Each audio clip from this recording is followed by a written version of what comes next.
निज स्वरूप को परम रस जाने भरो पार, बंदो परमानंद में समय सारे। देखो मिथ्या दृष्टि का लक्षण इसमें चल रहा है, 8 पेज पर है। ये 9वें नंबर का छंद अपन ने पढ़ लिया था कल है। चलो दोबारा पढ़ते हैं। धर्म न जानत बखानत भरम रूप, ठोर ठोर ठानत डराई पक्षपात की, भूल्यो अभिमान में न पाँव धर धरनी में, हेरे धन करनी विचारे उत्पात की, विरडामा डोल परम के कलोलनी में, भैरवी अवस्था सुबह भूले कैसे पात की, जाति छाती ताती कारी कोटे को बाती नारी, ऐसा ब्रह्म घाती है जाति महापाती की। देखो ये अपन इसका अर्थ जो दिया है ना, इसके आश्रय से ये अपन चलते हैं। धर्म न जानत बखानत भरम रूप, ये अपन प्रत्यक्ष भी देख रहे हैं।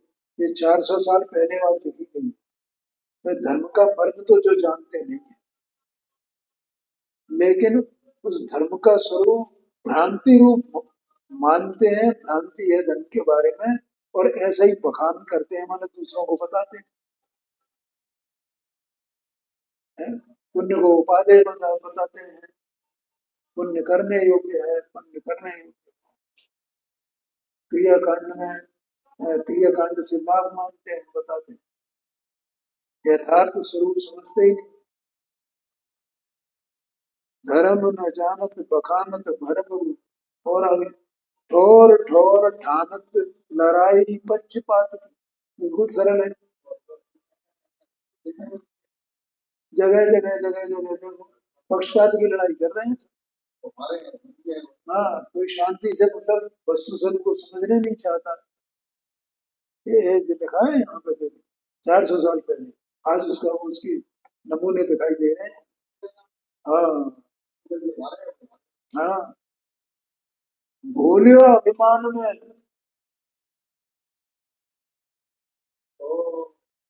न पांव धरे धरनी में, अभिमान की बात बता, अभिमान का लक्षण बताया।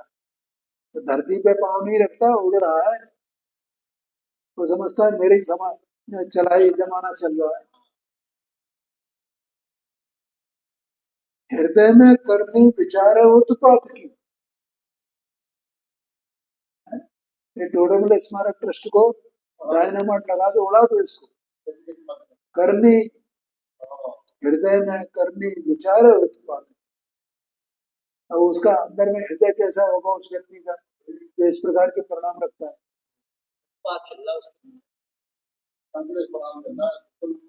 क्या क्या क्या विचार चलते होंगे, कैसे इनको नीचा दिखाया जाए, कैसे क्या किया जाए। डामा डोल सो, कर्म के कलोलन में वेरे ही अवस्था से बबूले कैसे पात की। बबूला जानते हो, उसे बुलबुला कहते हैं, बबूला कहते हैं। देखो बबूला कहते हैं, कभी कभी ऐसा होता है ना कि एकदम हवा चलती है, तो हवा चौतरफी चलती है, तो वो जैसा वो धूल होती है ना, तो धूल एक जगह नाचने लगती है, एक ही जगह वहीं घूम घूम कर घूम घूम कर। उसको बबूला कहते हैं। तो उसमें कोई पत्ता फंस जाए ना, तो जैसे वो हवा के अधीन है ना, वो न नीचे आ रहा है न ऊपर जा रहा है, वो उसमें फंस गया है। ऐसा ये जीव ऐसा एक कर्म की कलोलन में फंसा हुआ है। अब आपकी बात, कर्म की तरफ से बात करें तो उसकी कर्म की तीव्रता ही ऐसा है, और इधर से बात करें तो उसके परिणाम ऐसे ही होने योग्य हैं, सो हो रहे हैं। उसकी ऐसी होनार है, खोटी होनार है।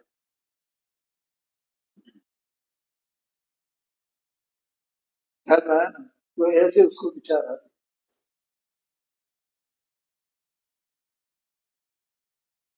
जाकी छाती ताती कारी, छाती माने हृदय, उसका हृदय कैसा है? काला है। ताती माने संतप्त है, आकुलित है बुरी तरह। क्या करूं क्या ना करूं, क्या करूं क्या ना करूं। कुटिल, कुटिल जानती हो ना, कुटिलता होती है। हाँ, वक्रता मायाचारी।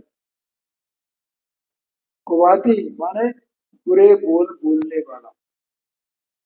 शांति से, जैसे मुनिराज के वचन जैसे होते हैं, क्या बोलते हैं उसको,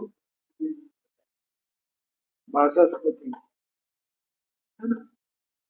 तो हित में प्रिय वचन वो नहीं है।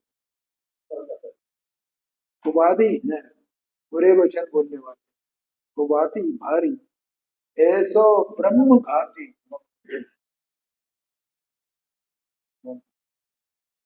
ऐसो ब्रह्म घाती माने आत्मघाती है। अपने आत्मा का ही तो घात करने वाला है, किसी का क्या घात करे, किसी का कुछ बिगाड़ने वाला नहीं। जो बिगाड़ेगा वो अपना ही बिगाड़ेगा। मिथ्याति महापातकी, महापापी है, मिथ्या दृष्टि है। देखो अर्थ यहाँ दिया है, जो वस्तु स्वभाव से अनभिज्ञ है, जिसका कथन मिथ्यात्वमय है और एकांत का पक्ष लेकर जगह जगह लड़ाई करता है।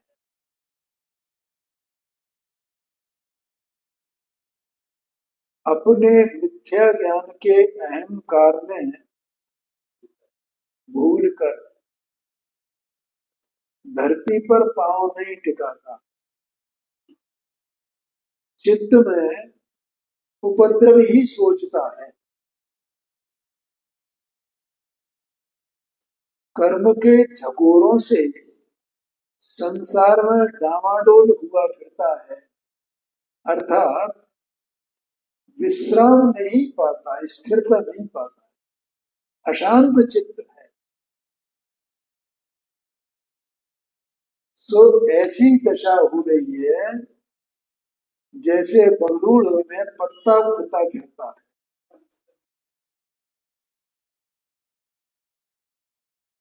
जो हृदय में तप्त रहता है,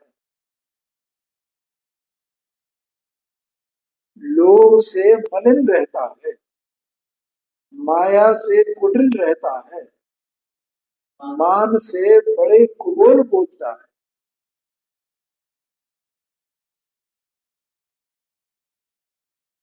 ध्यान में, जो ज्ञानी धर्मात्माओं ने जो वस्तु का स्वरूप बताया है, चाहे वे गृहस्थ हो चाहे, उनको भी स्वीकार नहीं करता है, उनके भी खिलाफ कुछ भी।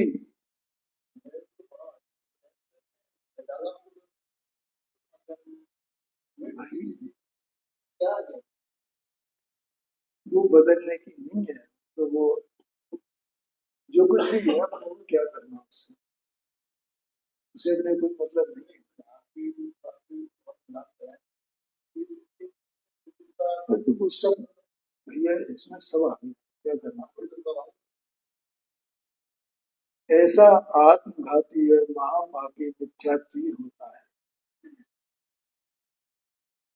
अब आगे और कह रहे हैं, बंदो शिव अवगाहना, हर बंदो शिव पंथ, जसु प्रसाद भाषा करो, नाटक नाम ग्रंथ। हमारे नाटक नाम का जो ग्रंथ है, उसकी मैं भाषा में ये इसको रचना करता हूँ, ऐसा कह रहे हैं।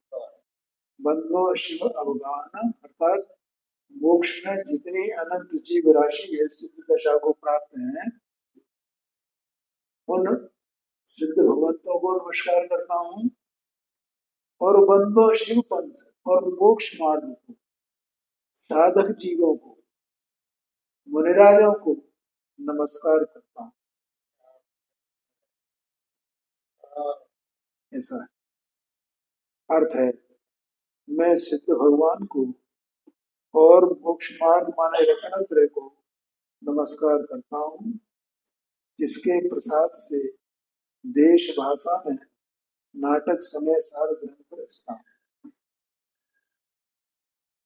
अब यहाँ कवि स्वरूप का वर्णन है, खुद ही कवि का वर्णन किया, कवि का स्वरूप क्या हो।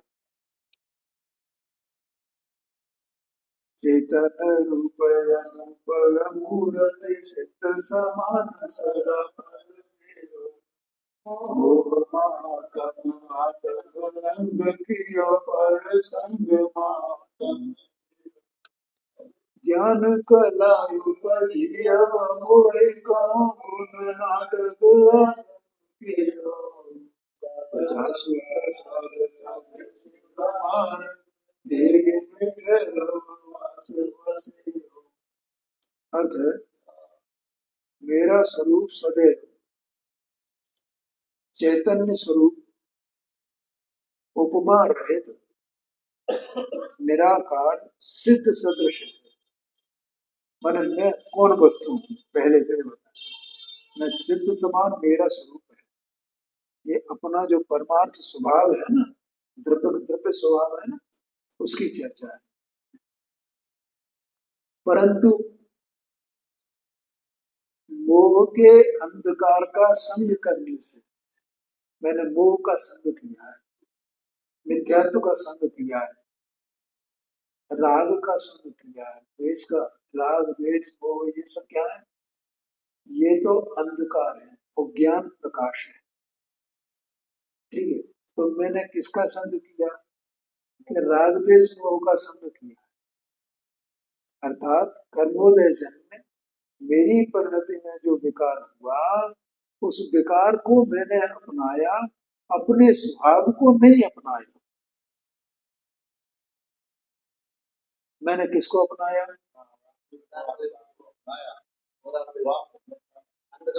हाँ, स्वभाव का तिरस्कार किया, उज्ज्वलता का तिरस्कार किया और अंधकार का सत्कार किया, उसका सम्मान किया।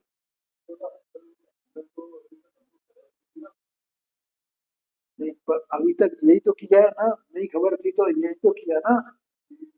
मोहित पंडित जी साहब कह रहे हैं यहाँ कि जो तुम अभी तक करते आए हो वो हमने पहले यही किया था।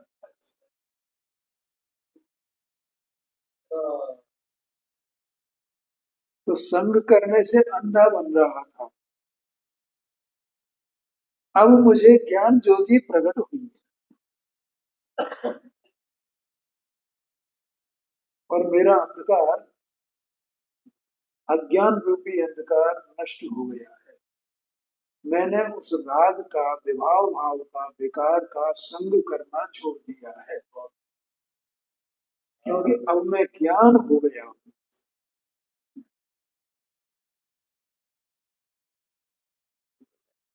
इसलिए नाटक समय सार ग्रंथ को कहता हूं, जिसके प्रसाद से मोक्ष मार्ग की सिद्धि होती है और जल्दी संसार का निवास अर्थात जन्म मरण छूट जाता है।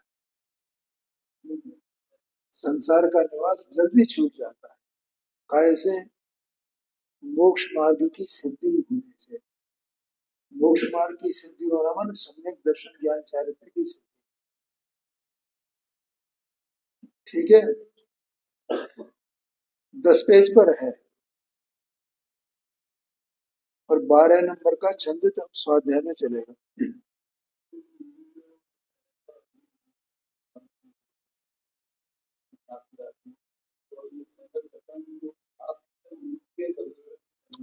भाई इन्होंने ये कहा अभी तक का मेरा जितनी पर्याय मैंने धारण की हैं और आज तक धारण की हैं उन सब में मैंने किसका संग किया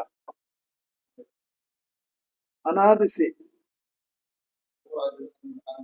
और यह इस पर्याय को प्राप्त करके भी मैं इसी में पड़ा रहा था। ये कह रहे हैं ये अगर वो कलश टीका नहीं मिली होती मुझे तो मैं अज्ञान अंधकार में ही पड़ा रहता। ये कह रहे हैं अब ये मिल गई है मुझे, अब ये उसके आधार से मैं नाटक समय सर कर रहा हूँ यहाँ पे। तो ये किस आधार पर करूंगा कि अब मेरी ज्ञान ज्योति प्रकट हो गई है इसलिए मैं इसको रचना कर। इसका मतलब उन्होंने ये कहा कि मैं कोई अपने अज्ञान से ये बातें नहीं कर रहा हूँ, पर जितनी बातें जितनी चर्चा इसमें आएगी वो सब आगम प्रमाण है, मेरे मन की घर की बात नहीं है। ये कह रहे हैं तो जी गुरुदेव सिंह कहते थे ना भैया देखो पोपो माई का राज नहीं, तो गुरुदेव सिंह इस तरह कहते ये किसी के घर की मनमानी नहीं है, तो वस्तु स्वरूप है उसमें कौन क्या करे। अब कोई वस्तु स्वरूप को स्वीकार करो तो न करो तो। अब देखो इसमें कवि लघुता वर्णन, जैसे को मूर्ख महासमुद्र तेरे देखो हो जाने सो उद्यत भय होता है तज नाव, जैसे गिरे ऊपर रख फल तोरे को भावन पुरस को मगे उतावरो, जैसे कल कुंड में रखे सफी प्रतिबिंब आके गए वे कौन कर नीचो करे भावरो, तो कैसे में अल्पाव नाटक आरंभ की ना होने मोए हंसेंगे कहेंगे को भावरो। हाँ जी क्या कह रहे हैं, जैसे कोई मूर्ख व्यक्ति हो और महान समुद्र तैरना चाहता हो, समुद्र तैरना चाहता हो काय से, अपनी भुजाओं से, और नाव को छोड़ दे, नाव मिले उसे तो नाव में सवार नहीं हो तो कहे मैं तो भुजाओं से इसको पार कर, तो कर सकता है क्या, समुद्र को कोई पार नहीं कर सकता भुजाओं से। ठीक है तो ऐसा कोई मूर्ख ही करेगा ना। एक बात ये अब उन्होंने मैंने दृष्टांत दिए।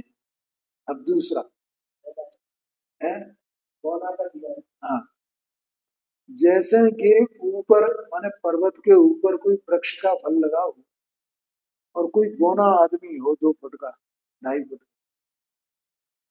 और वो कहे कि मैं इस फल को तोड़ लूं, उसके लिए प्रयत्न करे। ठीक है ये 2 हो गए। अब तीसरा दृष्टांत, इसमें ऐसे ही दृष्टांत मिलेंगे, एक बात को एक सिद्धांत को कहने के लिए 2 2 3 3 दृष्टांत।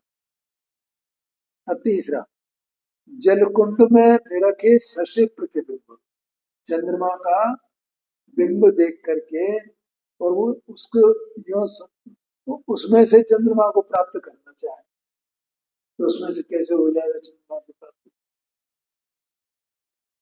ताए गहबे को कर नीचो करे टावर,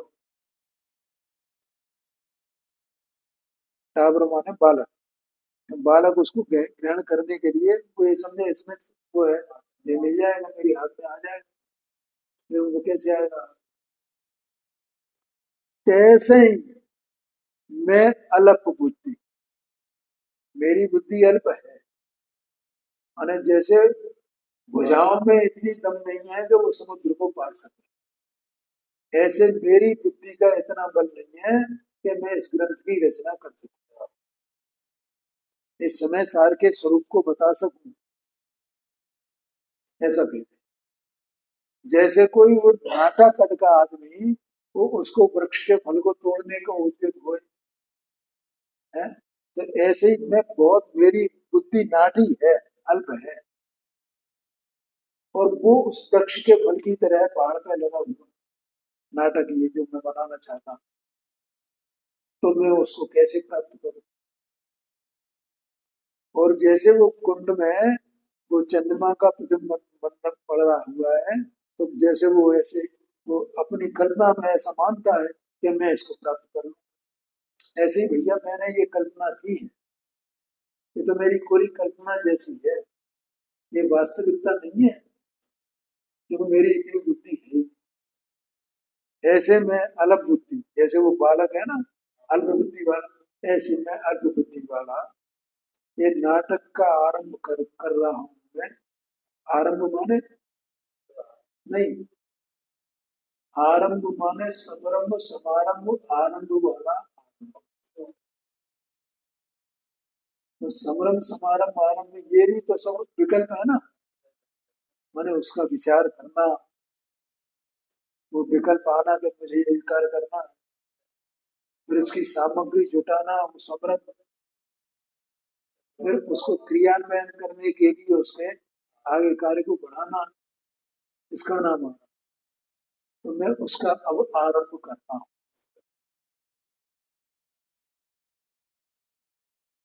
गुनी मोए हंसेंगे, जो बुद्धिमान लोग हैं वे मेरी हंसी करेंगे कि यह बुद्धि वाला ये नाटक लिखने चला है। कहेंगे को बाबरा, कोई मुझे पागल कहेंगे, ये कैसा बाबरा हुआ है, ये नाटक लिखने चला है, समय सार के स्वरूप को बताने ही चला है।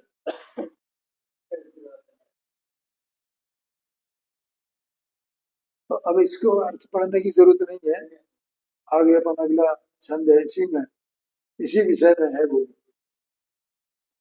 जैसे कहूँ रतन सो जो है रतन को, तामे सूत रेशम की डोरी कोई गई है। जैसे बोध टीकाकार सुगम की नौता पर अल्प बोध सुधि पर नहीं है। जैसे कहूँ देश के पुरुष जैसी भाषा कहें, जैसे तेनहु के बालक सीखी नहीं है। ऐसे क्यों अर्थ को अर्थ कयो गुरु जोई, हमारी मति कहे को सावधान भई है। अब कोई पूछे उनसे कि आपने इतनी बातें बता दी और आप उस समय सार का स्वरूप, समय सार का वर्णन करने में समर्थ नहीं हो, तो फिर कैसे करोगे ये काम, ये आरंभ कैसे करोगे आप। तो उसकी बात बता रहे हैं कि जैसे काऊ रतन सो बीजो है रतन को, ताम सूत रेशम की डोरी कोई गई। ठीक है, रेशम के सूत में रतन एक पो दिया है और दूसरा भी पो दिया। ठीक है, तो एक रतन से दूसरा रतन, दूसरे रतन से तीसरा रतन, इस प्रकार से जैसे बनता है वो माला बनती है, वैसे ही यहाँ देखो इसमें ये दिया है, जिस प्रकार हीरा की कणी से किसी रत्न में छेद कर रखा हो, तो रतन से रतन, जैसे काहू रतन सो बीन्यो है रतन को, बींदना, बींदना मानो उसमें छेद करना, और वो हीरा, हीरे की कणी से वो हो सकता है रतन में छेद, और दूसरा कोई उपाय नहीं हो सकता। ठीक है, और फिर उसमें वो रेशम की डोरी पोती। तैसे बुध टीकाकार नाटक सुगम की, जैसे किसी ज्ञानी ने समय सार पर कोई टीका बनाई है, ठीक है, तो उस टीका से ये नाटक बनाना मुझे सुगम हो गया है।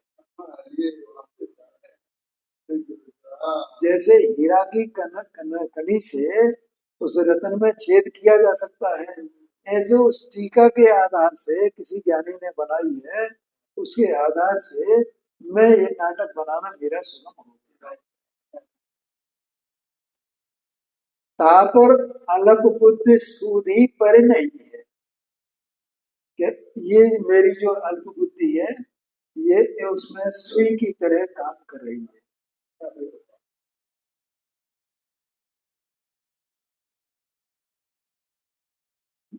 अब कैसे आगे क्या कहते हैं, जैसे काहू देश के पुरुष जैसी भाषा कहें। किसी देश में, किसी क्षेत्र में, देश माने क्षेत्र, देखो क्या है, अपना ये जो देश है ना, भारत देश, ये, इसमें अनेक भाषाएं हैं। अपन जैसे 7-8 भाषाएं तो जानते ही हैं, तमिल है, तेलुगु है, मलयालम है, ठीक है। ये तो दक्षिण की भाषा बता रहा हूँ, मलयालम, तमिल, तेलुगु और कन्नड़, मराठी, ठीक है, ये भाषाएं हैं ना। और कोंकणी, गोवा की कोंकणी भाषा कही जाती है। ये इतनी भाषाएं तो मोटी मोटी है ये, ठीक है। और इधर अपनी फिर वो मारवाड़ी, ठीक है, और मालवा की मालवी है, और फिर इधर ये खड़ी बोली, और बुंदेलखंड की अलग, और बिहार की अलग है। इतनी इस प्रकार से पंजाबी अलग, उर्दू अलग, कश्मीरी अलग, इस प्रकार से इतनी भाषाएं हैं। और इनमें भी फिर आंचलिक भाषाएं अलग अलग हैं, उनमें भी अंतर पड़ जाता है। जैसे आप ये दतिया, दिनारा और जो करेरा, इधर क्षेत्र में जाओगे ना, हाँ, और इधर आप ये मेहगांव, वो भिंड, ये आंचलिक भाषाएं कही जाती, तो वो क्षेत्र के हिसाब से अलग अलग भाषाएं हो जाती। तो वो जो ये कह रहे हैं यहाँ पर, जैसे काहू देश के पुरुष जैसी भाषा कहें, उस क्षेत्र के जो वासी हैं जैसी भाषा कहते हैं, तैसी तिन्हू के बालकन सीख लई है।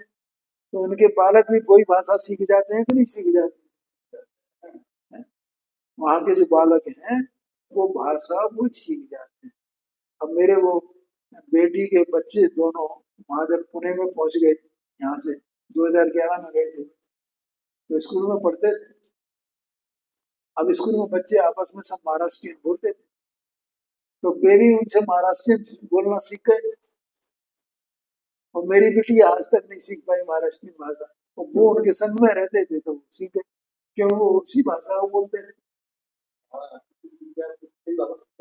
हाँ वही तो, हाँ, ये समझ। तो जैसे जो बालक उस भाषा को सीख जाते हैं, ऐसे ही पंडित साहब ये कह रहे हैं कि वो टीका की भाषा मैंने पढ़ी, उससे मैंने वो भाषा सीख ली है समय सार की। तो मेरा इसमें कुछ नहीं है, मैं तो समय सार की जो टीका की भाषा पढ़ी है, वही मैंने बालक की तरह अल्पबुद्धि वाले ने सीख ली है, और उससे ही मैं बना रहा हूँ। देखो कैसी विनम्रता और लघुता उनकी है। तैसे जो ग्रंथ को अर्थ कयो गुरु त्यों ही, जैसे मेरे गुरु ने कहा है वैसे ही हमारी मत कहवे को सावधान भई, हमारी भी बुद्धि उसी को कहने के लिए सावधान हुई। अब ठीक है, आगे चलते हैं। अब कवि कहते हैं कि भगवान की भक्ति से हमें बुद्धि बल प्राप्त हुआ है, माने हमारा कुछ नहीं है, ये तो भगवान का ही कृपा है हमारे ऊपर, ऐसा कह रहे हैं। देखो क्या है कि पंडित साहब ने मोक्षमा प्रकाशक में सम्यक सम्य मिथ्या दृष्टि के प्रकरण में प्रारंभ में ही लिखा है कि इसके कुछ मंद कसाय का परिणाम, प्रारंभ में लिखा है ना, मंद कसाय के परिणाम से इसको ऐसा क्षोभसम की प्राप्ति हुई है, ठीक है ना। तो ऐसे ही यहाँ कहा भगवान की भक्ति माने मंद कसाय रूप परिणाम, उससे ऐसा क्षोभसम हो गया जिससे वो रचना हो गई। कोई भगवान ने कोई कृपा नहीं की है, कुछ नहीं किया, भगवान तो वितरागी है, वे भी ये जानते हैं, ज्ञानी पुरुष है ना।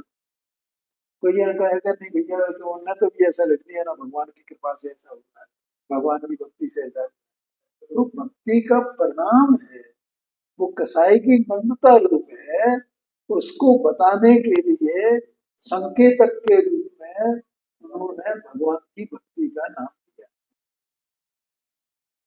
ये यही तो व्यवहार की भाषा है भाई, पराश्रित तो व्यवहार है। हाँ हाँ, इसको कौन सा ऊपर वाला? अच्छा हाँ, जिस प्रकार हीरे की कनी से किसी रत्न में छेद कर रखा हो तो उसमें रेशम का धागा डाल देते हैं, उसी प्रकार विद्वान स्वामी अमृतचंद्र आचार्य ने टीका करके समय सार को सरल कर दिया है। इससे मुझे अल्प बुद्धि की समझ में आ गया। अथवा जिस प्रकार किसी देश के निवासी जैसी भाषा बोलते हैं वैसी उनके बालक सीख लेते हैं, उसी प्रकार मुझको गुरु परंपरा से जैसा अर्थ ज्ञान हुआ है वैसा ही कहने को मेरी बुद्धि तत्पर हुई है। ठीक है, यही तो अपन ने किया था ना। देखो अब ये अगला छंद है 14 नंबर का। कबहु सुमति वे कहूं, कबहु सुमति वे कुमति को विनाश करे, कबहु विमल ज्योति अंतर जगते है, कबहु दया चित्त करत दयाल रूप, कबहु सुलाल सावे लोचन लगते है, कबहु आरती के प्रभु सन मुख आवे, कबहु सुभारती है बाहर बहती है, धर दशा जैसी तब करे जैसी ऐसी, हृदय हमारे भगवत की भक्ति। ठीक है, मतलब हमारे अंदर में भगवान की भक्ति है, वो किस प्रकार से अनेक रूप लेती है, उस अनेक रूपों का वर्णन किया उस भक्ति का। कैसे कहते हैं देखो, अर्थ है हमारे हृदय में भगवान की ऐसी भक्ति है कि जो कभी तो सुबुद्धि रूप होकर कुबुद्धि को हटाती है,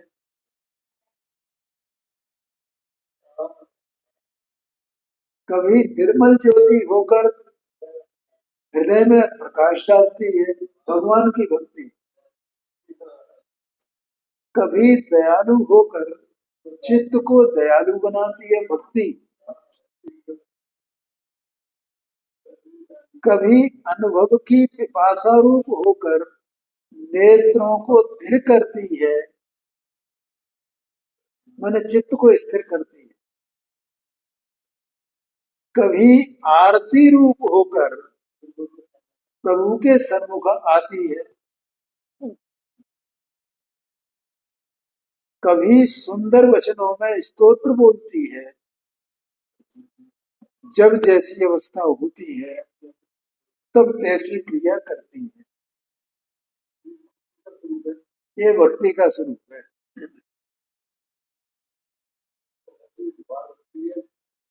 व्यवहार भक्ति है, और क्या व्यवहार भक्ति तो है भाई। भगवान के स्वरूप का अपन विचार करें तो उस विचार के काल में कुबुद्धि माने जो घर गृहस्थी में बाहर की ओर लगे, संसार की ओर लगे, वो बुद्धि कुबुद्धि है। तो भगवान के निमित्त से, भगवान के स्वरूप की विचारणा के निमित्त से तो कुबुद्धि का अभाव हुआ ना, तो कुबुद्धि को हटाती है। कभी निर्मल ज्योति होकर हृदय में प्रकाश डालती है, भगवान के स्वरूप का विचार किया। भगवान केवल ज्ञान स्वभावी, केवल ज्ञान स्वरूप है, ऐसे तो मेरा स्वरूप है, तो ऐसा अपना स्वरूप विचार किया तो वो निर्मल ज्योति प्रकट हुई ना।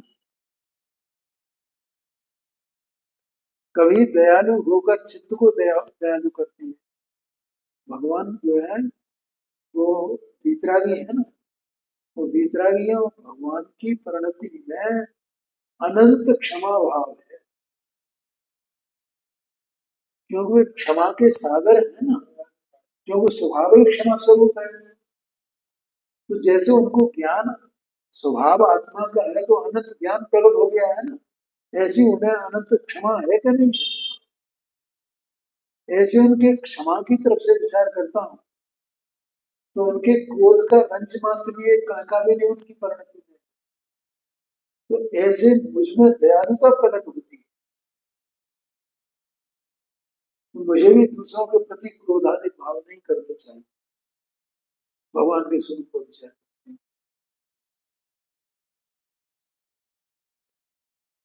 कभी अनुभव की पिपासा रूप होकर नेत्रों को थिर करती है। कभी देखता हूँ कि भगवान तो अपने स्वरूप में ही लीन है, ऐसा मैं भी अपने स्वरूप में लीन होऊंगा।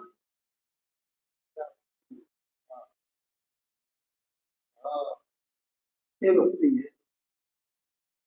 कभी आरती रूप होकर प्रभु के सम्मुख आती है।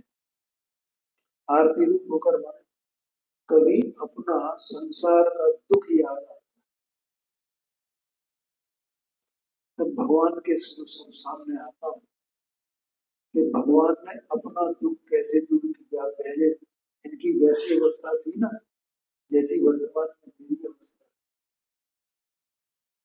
भूतकाल जो आपका वह मेरा वर्तमान, वर्तमान जो आपका वह भविष्य।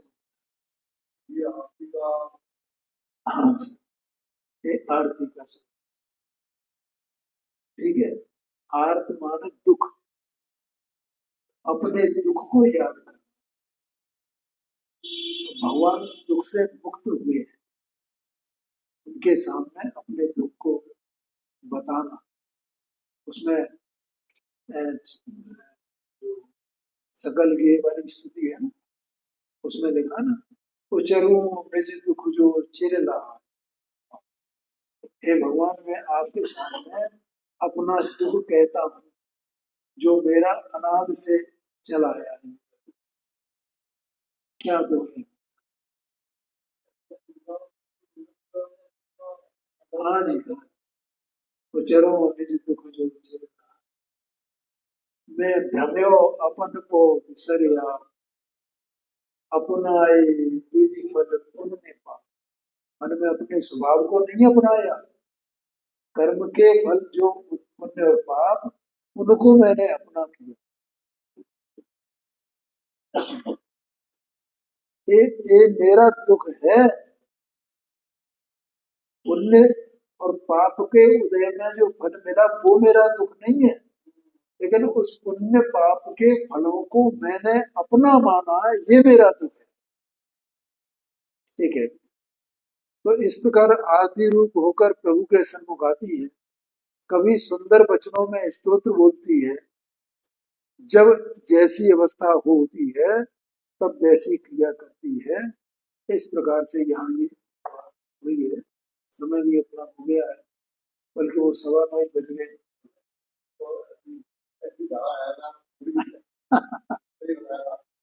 और आज भक्ति का ये हाँ जी, हाँ जी।